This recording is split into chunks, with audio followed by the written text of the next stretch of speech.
ಶ್ರೀ ಗುರುಭ್ಯೋ ನಮಃ. ಎಲ್ಲ ಸನಾತನ ಧರ್ಮದ ಅನುಯಾಯಿಗಳಿಗೆ ನಮಸ್ಕಾರಗಳು.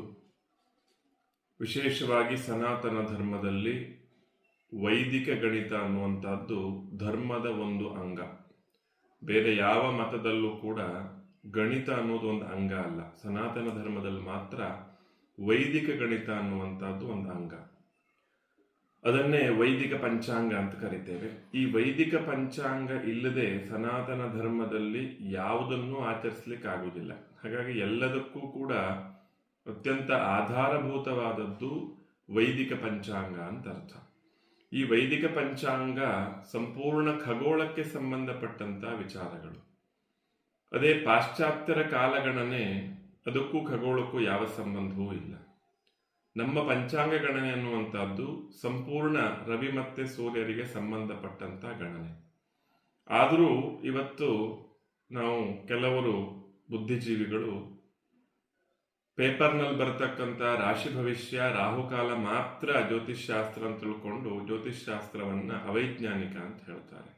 ಆದರೆ ಇದೇ ಜ್ಯೋತಿಷ್ಶಾಸ್ತ್ರದ ಹಿಂದೆ ಒಂದು ಅತ್ಯಂತ ದೊಡ್ಡದಾದಂಥ ಒಂದು ಖಗೋಳೀಯ ವಿಜ್ಞಾನ, ಒಂದು ವೈದಿಕ ಪಂಚಾಂಗದ ಎನ್ನುವಂಥ ಒಂದು ವ್ಯವಸ್ಥೆ ಇದೆ ಅನ್ನುವಂಥದ್ದು ಪ್ರಾಯ ಹೆಚ್ಚಿನವರಿಗೆ ಗೊತ್ತಿಲ್ಲ. ಈ ಪಂಚಾಂಗ ಅಂದ್ರೇನು? ತಿಥಿ, ನಕ್ಷತ್ರ, ಯೋಗ, ಕರಣ, ವಾರ, ಈ 5 ಅಂಗಗಳಿಂದ ಕೂಡಿರುವಂಥದ್ದು ಪಂಚಾಂಗ. ಈ 5 ಕೂಡ ವೈಜ್ಞಾನಿಕವಾದದ್ದು, ಸಂಪೂರ್ಣ ಖಗೋಳಕ್ಕೆ ಸಂಬಂಧಪಟ್ಟಂತಹದ್ದು. ಈ ಸಮಗ್ರ ಕಾಲವನ್ನ ನಮ್ಮ ಪೂರ್ವಿಕರು 5 ರೀತಿಯಾಗಿ ಗಣನೆ ಮಾಡಿದ್ದಾರೆ. ಆ 5 ರೀತಿ ಯಾವುದು ಕೇಳಿದರೆ ಚಾಂದ್ರ, ಸೌರ, ನಕ್ಷತ್ರ, ಸಾವನ ಮತ್ತೆ ಬಾರ್ಹಸ್ಪತ್ಯ ಅಂತ 5 ರೀತಿಯಾದಂತಹ ವರ್ಷಗಣನೆಯನ್ನು ಹೇಳಿದ್ದಾರೆ. ಚಾಂದ್ರಮಾನ ಪದ್ಧತಿ, ಸೌರಮಾನ ಪದ್ಧತಿ ಇವತ್ತೆರಡು ಅತ್ಯಂತ ಪ್ರಸಿದ್ಧವಾದದ್ದು. ಚೈತ್ರ, ವೈಶಾಖ, ಜ್ಯೇಷ್ಠ ಇದು ಚಾಂದ್ರಮಾನ ಅಂತ ಆದರೆ, ಮೇಷ, ವೃಷಭ, ಮಿಥುನ ಇದು ಸೌರಮಾನ ಅಂತ ಆಗುತ್ತೆ. ನಕ್ಷತ್ರಮಾನ ಅಂದ್ರೆ 60 ಗಳಿಗೆಗೆ ಒಂದು ದಿನ ಆಗ್ತದೆ. ಇಂತಹ 30 ದಿವಸಕ್ಕೆ 1 ತಿಂಗಳು, ಇಂತಹ 12ಕ್ಕೆ 1 ವರ್ಷ ಅಂತ ಹೇಳುವಂಥದ್ದು ನಕ್ಷತ್ರಮಾನ.